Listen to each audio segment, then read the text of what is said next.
Hello students, welcome to the class. बच्चों, आज हम पढ़ेंगे इनडायरेक्ट नरेशन में इम्परेटिव सेंटेंसेस।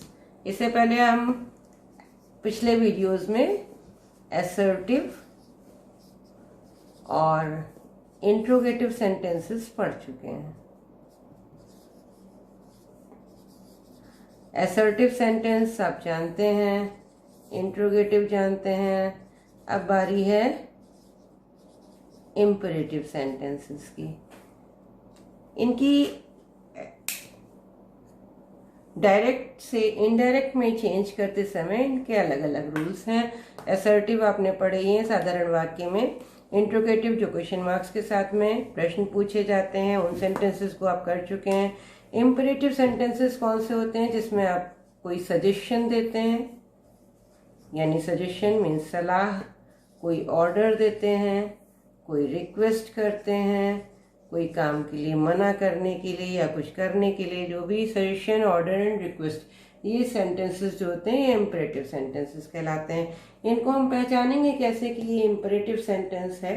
जब हमें सेंटेंस चेंज करने के लिए मिलता है तो असर्टिव हम पहचान लेते हैं, इंट्रोगेटिव हम क्वेश्चन मार्क से और उसके कंस्ट्रक्शन से पहचान लेते हैं। इम्परेटिव का कंस्ट्रक्शन क्या है, इम्परेटिव कैसे पहचानेंगे?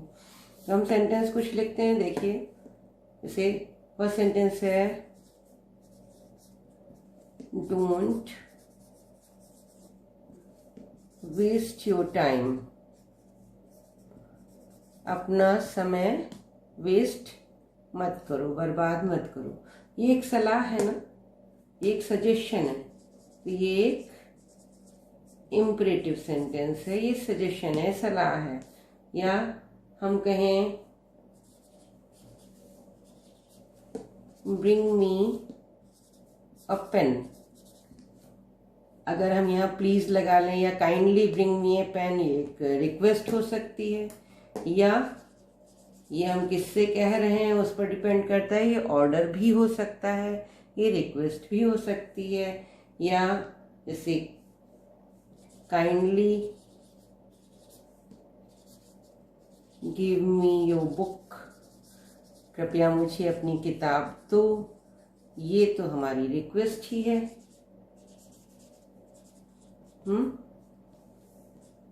ये डोंट वेस्ट, ये मना भी किया है, सजेशन है, सलाह है, मना किया है। तो इस तरह के सेंटेंसेस हमारे इम्परेटिव सेंटेंसेस होते हैं। इम्परेटिव सेंटेंसेस में आप इसमें देखिए कहीं भी सब्जेक्ट नहीं आया, सब्जेक्ट नहीं दिख रहा है, कहीं भी लिखा नहीं जाता। ये यहाँ कहाँ से शुरू है? अब यहाँ डू नॉट लग गया, लेकिन ये वर्ब आया, डोंट वेस्ट ये वर्ब है, ब्रिंग ये वर्ब है, काइंडली ये वर्ब है। तो ये फाइनाइट वर्ब से स्टार्ट होते हैं। इसका जो स्टार्टिंग है फाइनाइट वर्ब से होती है। इम्परेटिव सेंटेंसेस की फाइनाइट वर्ब कौन से वर्ब? जिनको जो काल के अनुसार बदलते हैं, जो सब्जेक्ट के नंबर के अनुसार बदलते हैं, एक वचन बहुवचन के हिसाब से वर्ब बदल जाते हैं। नॉन फाइनाइट वर्ब्स कौन से होते हैं? जैसे टू के साथ वर्ब की फर्स्ट फॉर्म लगती है, ये इन्फिनेटिव होता है, ये आपका नॉन फाइनाइट है। यहाँ हम नॉन फाइनाइट का यूज करेंगे, इसलिए मैंने आपको बताया। ये जो हम चेंज करेंगे तो इनको हम इन्फिनेटिव बनाएंगे। यहाँ पे ऐसा नहीं है कि यहाँ सब्जेक्ट है, नहीं सब्जेक्ट है लेकिन छुपा हुआ है। ब्रिंग मी अ पेन हम किसी से कह रहे हैं ना, किसी को आदेश दे रहे हैं या किसी से रिक्वेस्ट कर रहे हैं, तो वो जो सामने है उसी से कर रहे हैं। तो यहाँ यू सब में छुपा हुआ है, you don't waste your time. कुछ सेंटेंसेस ऐसे भी होते हैं जैसे आओ हम सब खेलें, एक इस तरह के भी सजेशन होता है, एडवाइस होती है, लेट अस प्ले। तो ये भी एक तरह का इम्परेटिव सेंटेंस है। ये भी एडवाइस है। तो जिस तरह का भाव होता है उसी के अनुसार हम चेंज करते हैं। तो एक सेंटेंस हम ले करके करते हैं, Rama said to Vishal, kindly give me your pen. Kindly give me your pen. Rama ने विशाल से कहा। जहाँ काइंडली लगा है यहाँ मतलब दया करके, प्लीज़ की तरह यह इसका मतलब है ये रिक्वेस्ट है। तो हम क्या करेंगे, यहाँ सेट टू का क्या चेंज करेंगे। अभी तक असर्टिव में हमने टोल्ड किया, इंट्रोगेटिव में आस्क्ड बनाया। यहाँ हम जो भाव है इस सेंटेंस का, ये रिपोर्टिंग जो रिपोर्टेड स्पीच है, इस रिपोर्टेड स्पीच का जो भी भाव है, ये आदेश है या सलाह है या रिक्वेस्ट है, जो भी है उसी के अनुसार हम यहाँ पर चेंज करेंगे। तो सेट टू का हम यहाँ, ये एक रिक्वेस्ट है तो रिक्वेस्ट करेंगे, ये पास्ट टेंस है तो रिक्वेस्ट को हम पास्ट टेंस में लिखेंगे, रिक्वेस्टेड। रमा रिक्वेस्टेड विशाल। अब इन्वर्टेड कॉमास हटेंगे। इन्वर्टेड कॉमास हटा के अभी तक हम दैट लगाते आए हैं, इफ लगाते आए हैं, या क्वेश्चन वर्ड को हम कंजंक्शन की तरह यूज़ करते हैं, लेकिन यहाँ पे हम इसकी जगह टू लगाएंगे। इम्परेटिव सेंटेंसेस में जो ये वर्ब यूज़ हुआ है, इस वर्ब को हम इन्फिनेटिव में चेंज करते हैं। जब हमने यहाँ रिक्वेस्टेड लगाया तो अब काइंडली हट जाएगा, काइंडली नहीं लगाएंगे। Requested Vishal to give me. बाकी ये प्रोनाउन जैसे पहले चेंज होते थे, वो बताया था, हम हर तरह के सेंटेंसेस में प्रोनाउन तो उसी तरह चेंज होंगे। मी कौन बोल रहा है, रमा बोल रही है, रमा बोल रही है, मी अपने लिए बोलेगी, तो हम रमा को क्या बोलेंगे, अब स्पीकर चेंज हो गया तो रमा को हम बोलेंगे शी, क्योंकि वो हमारे लिए कौन है, एक लड़की है, एक वचन लड़की। तो मी तो वो अपने लिए थी, तो गिव हर, ये जो ऑब्जेक्टिव केस है तो यहाँ पे शी का ऑब्जेक्टिव केस आया हर। योर पेन, योर किसका, ये तुम, तुम्हारा, रमा बोल रही है तो तुम तुम्हारा किसके लिए, विशाल के लिए बोल रही है। तो विशाल कौन है, लड़का, एक वचन ही, तो योर पेन, यू के साथ योर, तो ही के साथ हिज पेन, ठीक। तो Rama requested Vishal to give her his pen. तो इस तरह से ये जो सब वर्ड्स हैं इनको ध्यान देना है कि भाव क्या है, उसके हिसाब से कौन सा वर्ड लगेगा। जैसे कौन कौन से लग सकते हैं, पहला ऑर्डर। ऑर्डर अगर कोई भी आदेश है, कोई बॉस अपने सर्वेंट को देता है, टीचर बच्चों को देती है ऑर्डर, कोई आर्मी मैन देता है कोई आदेश, तो उस तरह का जो राजाज्ञा टाइप का होता है ना, तो कमांडेड, वो कमांड होता है। कमांडेड होगा अगर पास्ट टेंस होगा, कमांड। अगर कोई प्रार्थना है तो रिक्वेस्ट, या बेग, बहुत ही निरीह बन के जो प्रार्थना की जाती हैं, बेग।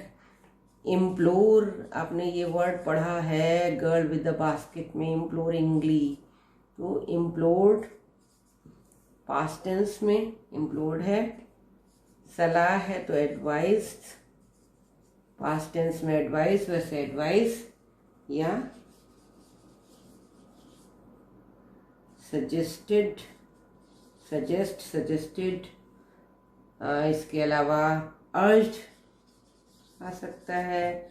अर्ज्ड के अलावा आप किसी चीज़ को मना कर रहे हैं, जैसे डोंट वेस्ट, यहाँ पे मना किया जा रहा है ना, तो हम डू नॉट का नॉट टू भी लगा सकते हैं, या हम फॉरबिड भी कर सकते हैं।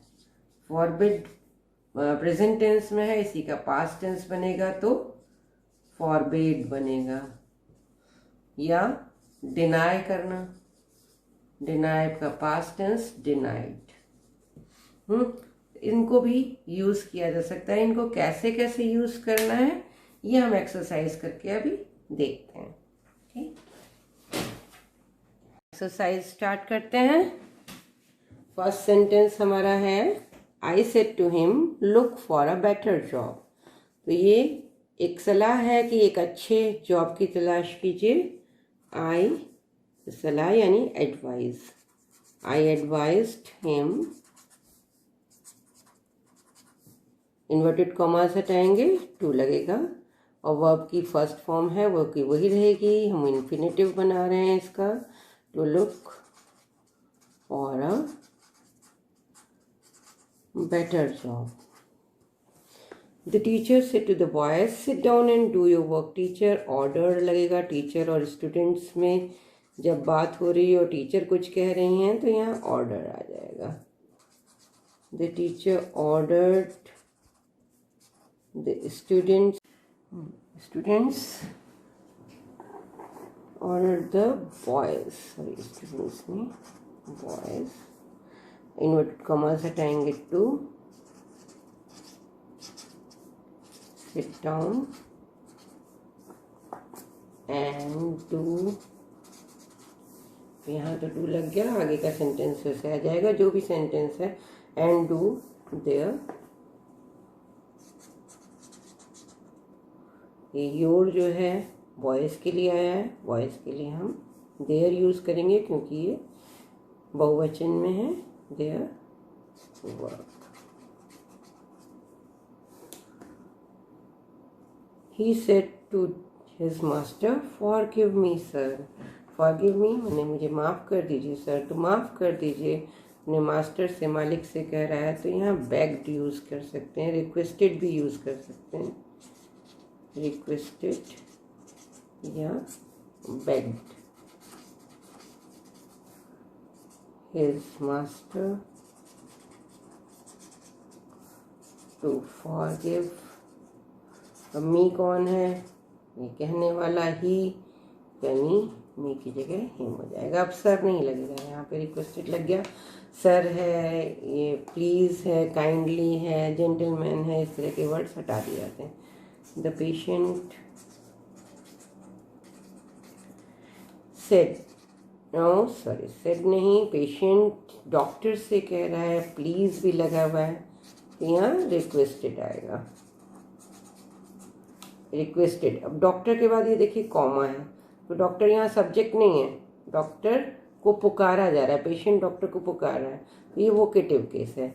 वोकेटिव केस में जो यहाँ पे लिखा होता है उसको हम रिपोर्टिंग वर्ब का ऑब्जेक्ट बनाते हैं। The patient requested the doctor.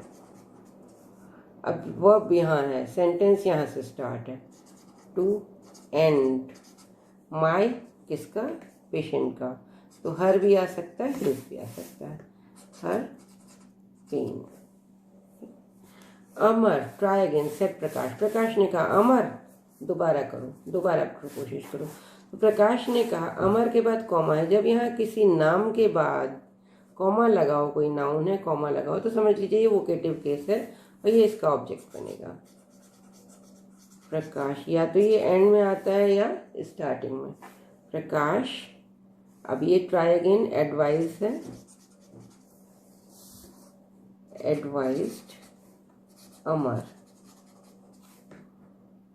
To, sentence यहाँ से स्टार्ट है, to try again.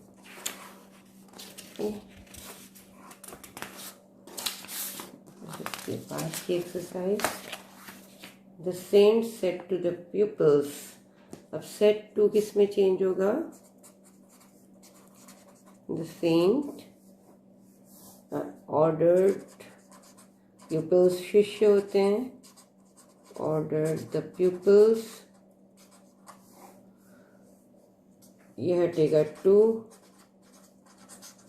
be quiet and listen to। Me किसके लिए, सेंट के लिए, him carefully।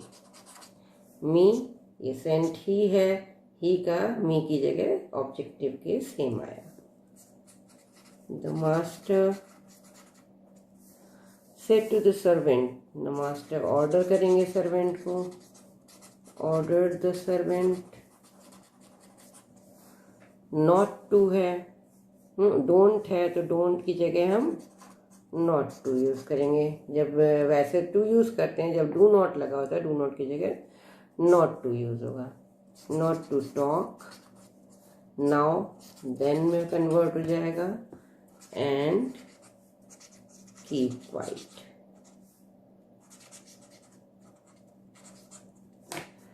The teacher said to the students, do not sit here. अब यहाँ एक तरीका है नॉट टू लगाने का, दूसरा तरीका है कि हम यहाँ पे ही चेंज कर दें, the teacher forbade, past tense है, forbade the students, स्टूडेंट है, एक ही है, do not sit here, do not, अब यहाँ जब हमने फॉरबिड लगा दिया तो यहाँ नॉट टू नहीं लगाएंगे, जब यहाँ ऑर्डर्ड लगाया था यहाँ नॉट टू लगाया था, फॉरबिड में यहाँ निगेशन हो गया, मना कर दिया, तो टू सिट हियर का देयर। द पुलिसमैन सेड,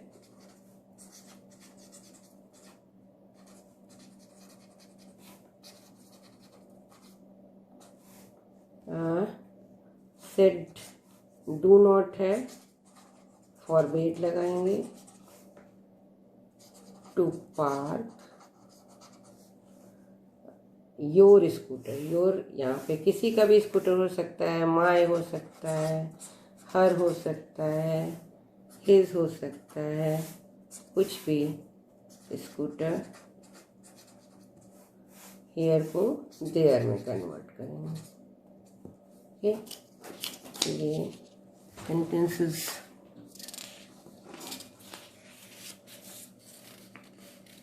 इसके बाद last, he said let us wait for the result। अब ये let sentences हैं, let us, आओ हम वेट करें, हम लोग सबको वेट करना चाहिए रिजल्ट के लिए, तो ही सेड नहीं, ये क्या है, सलाह है, तो सेड नहीं लगाएंगे, ही सजेस्टेड या प्रपोज्ड, ही सजेस्टेड। अब लेट अस जहां भी आएगा, दैट दे शुड, अब ये ही है तो दे आएगा, यहाँ आई होता तो यहाँ वी आता, यहाँ ही है, आओ हम, जो हम हैं उसमें बाकी जो लोग सुन रहे हैं वो भी शामिल हैं और जो बोल रहा है वो भी शामिल है, ये सारे शामिल हैं अस में, तो यहाँ हम इन सब को मिला के दे लिखेंगे, that they should wait for the result. The colonel said soldiers do not let the enemy pass, तो कर्नल तो ऑर्डर देंगे, colonel commanded,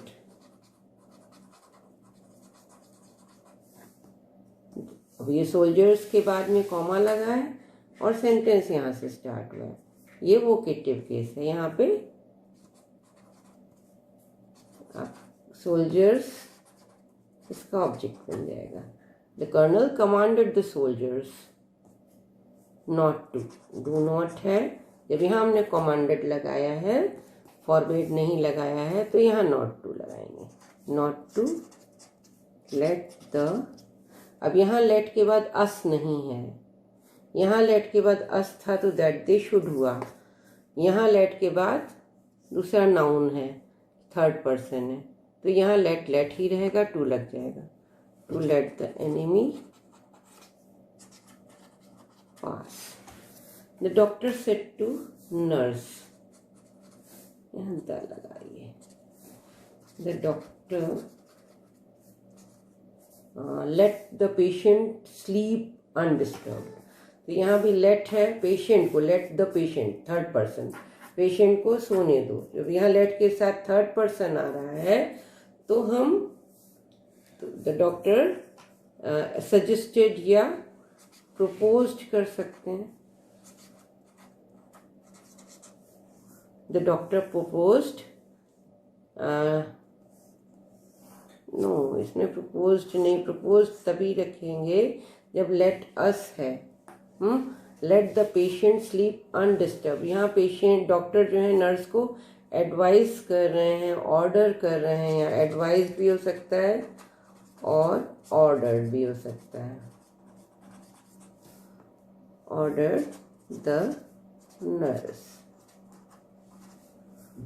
to late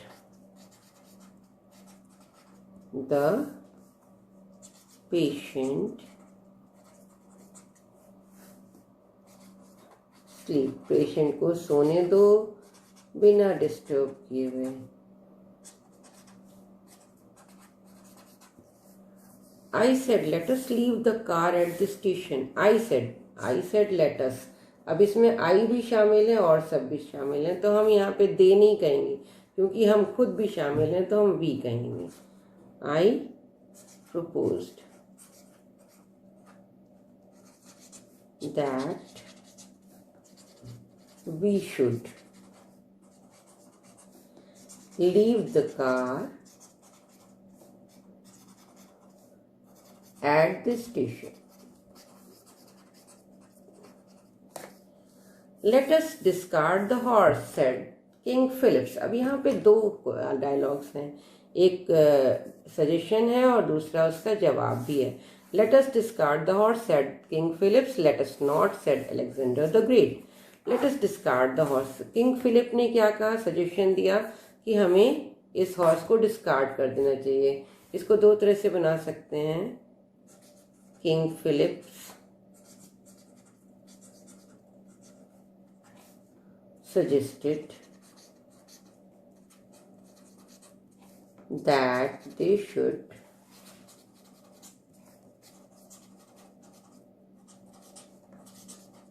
discard the horse।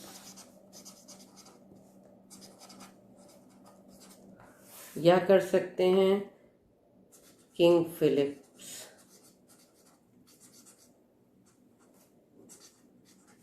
suggested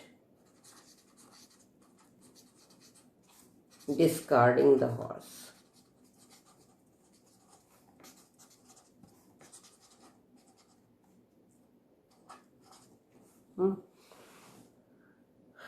Suggested discarding the horse। Alexander, let us not, said Alexander the Great। तो इन दोनों के जवाब में Alexander का क्या होगा, Alexander the great was against it. वो इसके विपक्ष में थे, वो इसके पक्ष में नहीं थे, मना कर रहे थे, तो वाज अगेंस्ट इट। जी, लेट अस नॉट का आएगा वाज अगेंस्ट इट। ठीक है, तो इस तरह से डायलॉग्स में भी कर सकते हैं। ओके, तो बच्चों आई होप कि आपको काफ़ी समझ में आ गया होगा और इसको आप अच्छे से करेंगे। जितना प्रैक्टिस करेंगे उतना सीखेंगे। प्रैक्टिस करना मत छोड़िए। जितना भी होमवर्क दिया जाता है वो ज़रूर पूरा करिए। होमवर्क नहीं करेंगे तो सीख नहीं पाएंगे। ओके।